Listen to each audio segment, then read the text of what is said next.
Hi, this is Tarot Tuesday in 10, and I'm Kim Danvert, and today I'm talking about tarot myths. And there are a lot of myths about tarot cards, tarot readers, and the mysticism behind tarot. The first myth that I ever ran into actually was at a Barnes and Noble when they had all of the tarot decks behind the cashier's desk, and you had to ask for the tarot decks one by one. And I asked them why they were doing that, and the man said, well, people steal them because you're not supposed to pay for your own tarot deck, your first tarot deck. And my response was actually not very pleasant. Um, I think it's nice if somebody gives you tarot decks. I always think that's a nice thing. But I think it was originated by people who didn't want to pay for their own tarot deck. So you can always buy a tarot deck and use a tarot deck if it speaks to you. So that's what I'm going to say about that. And kind of dovetailing into that is never tip your reader. I think that was also propagated by people who didn't want to tip their reader. So I'm just going to say that. Don't let others even touch your tarot cards. I do a little bit of psychometry, which means I hold a personal article and get images from that.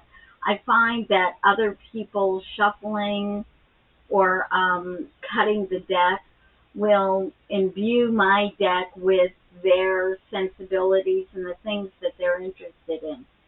So I don't find that to be a real thing at all as far as don't let anybody touch your tarot deck. I would say if you are a reader or you are attached to a deck, don't let other people read with your deck.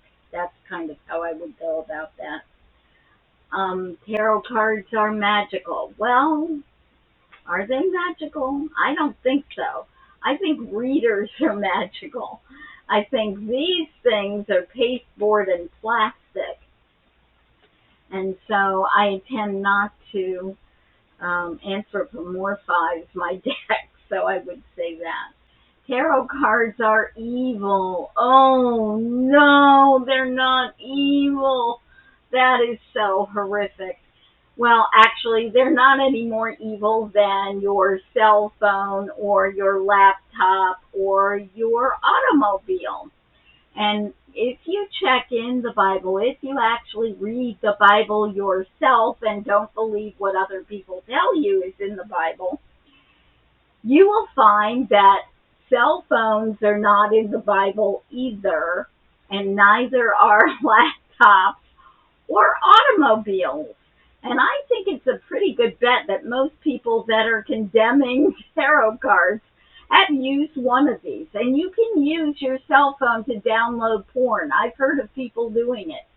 So I'm just saying, their tarot cards are no more evil than any other form of media. They're no more evil than a book. They're no more evil than your laptop. It depends on what you do with it that makes it evil. So it's where I'm going. Do you believe some people actually believe this and then have the nerve to come up to me face to face and say these things? I think it's astounding. The tarot cards are always right. Well, maybe the tarot cards are, but the interpreter isn't always right.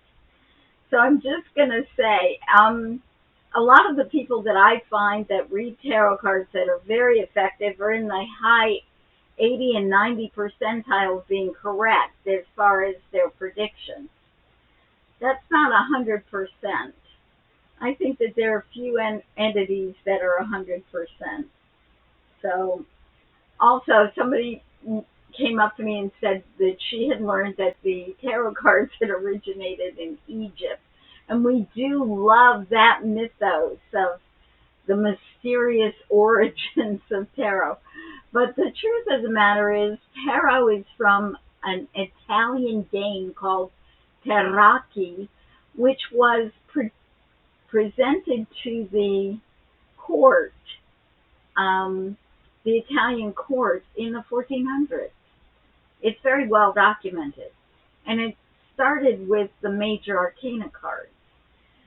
So while some ideas or concepts or maybe even iconography may have come from Egypt, the cards themselves do not. Tarot cards cannot be read over the phone. Well, there goes part of my practice. I read tarot over the phone. I read relatively well. I have repeat customers. I think that's just not an accurate thing. You cannot conduct a tarot reading for yourself. It always portends bad things and misanthropy. Well, that is completely not true. In fact, if you have any kind of spiritual form of divination and you cannot use it for yourself first, then I'm thinking that you need to do some personal work involving your spiritual path, because you should be able to glean and gain a lot of insight from the instruments around you.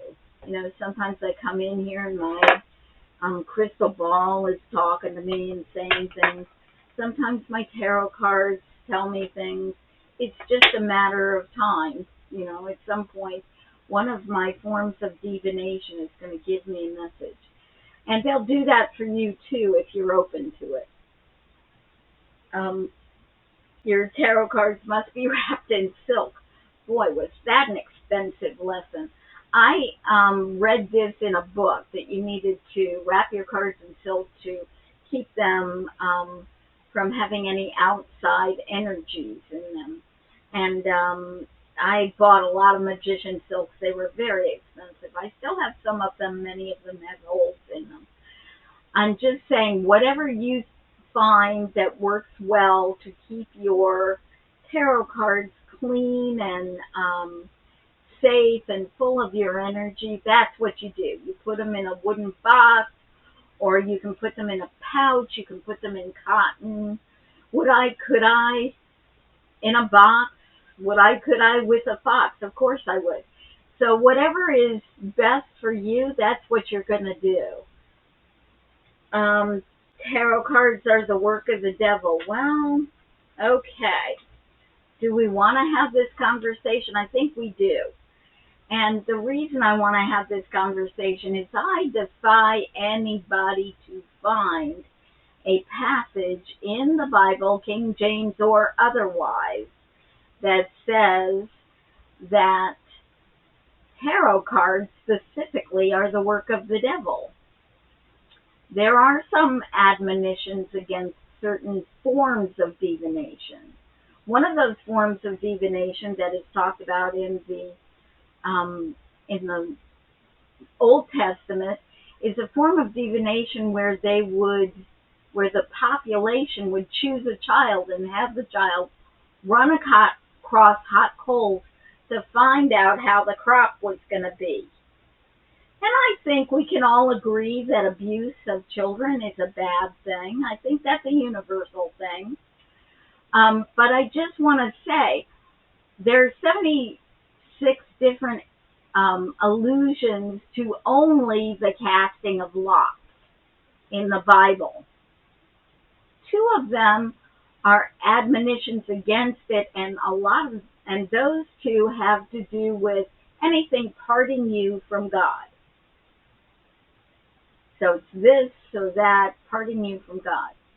After that, most of them are not admonitions or anything against doing it, but it has to do with telling a narrative.